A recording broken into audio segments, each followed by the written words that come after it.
anak-anak muda sekarang tidak merasakan. Saya masih melihat prasasti.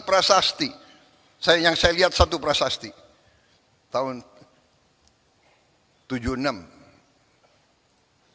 Saya ulangi, tahun 78. Tahun 78, 28 tahun setelah kedaulatan kemerdekaan masih ada prasasti di kolam renang Manggarai waktu itu. Sayang mungkin dibongkar. Kadang-kadang kita tidak menghormati sejarah kita. Situs-situs bersejarah dibongkar. Ini para kepala daerah harus memikirkan. Saya mau tanya, di mana stasiun RRI yang digunakan oleh Bung Tomo waktu pertempuran 10 November?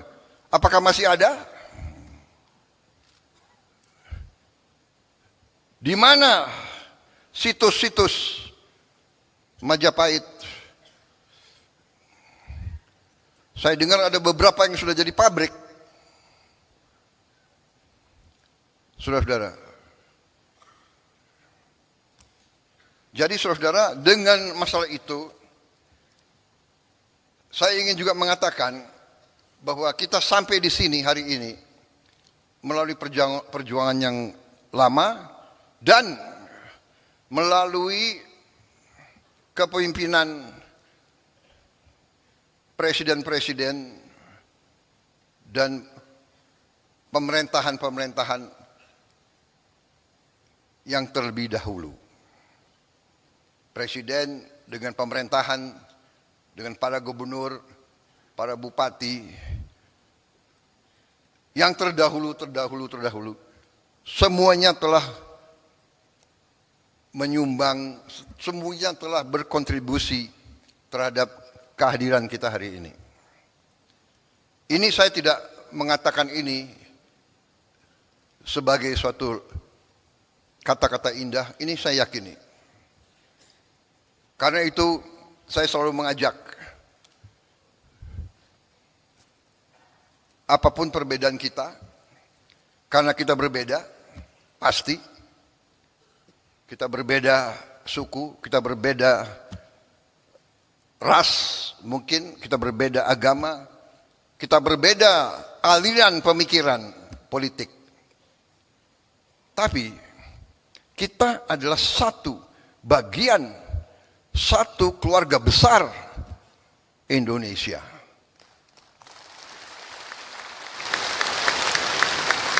Dan kita bersyukur,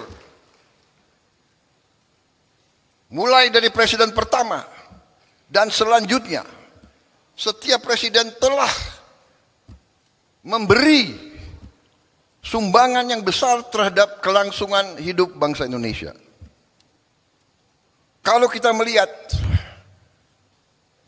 kekurangan-kekurangan, kalau kita melihat kesalahan-kesalahan, ya ada kesalahan, ada kekurangan. Karena manusia itu ada kemampuan dan ada batas kemampuan. Tetapi kalau kita lihat, sekali lagi, kalau kita belajar sejarah, kita lihat konteks. Bagaimana Bung Karno, Bung Hatta, dan pemimpin-pemimpin kita begitu menerima kedaulatan pemerintahan, begitu dihantam oleh pemberontakan, oleh kudeta, macam-macam. Ada angkatan perang Ratu Adil dipimpin oleh Westerling. Beberapa hari, 2 minggu setelah penyerahan kedaulatan,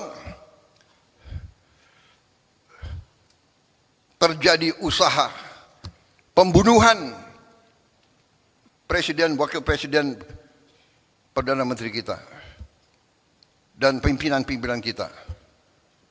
2 minggu dan seterusnya muncul.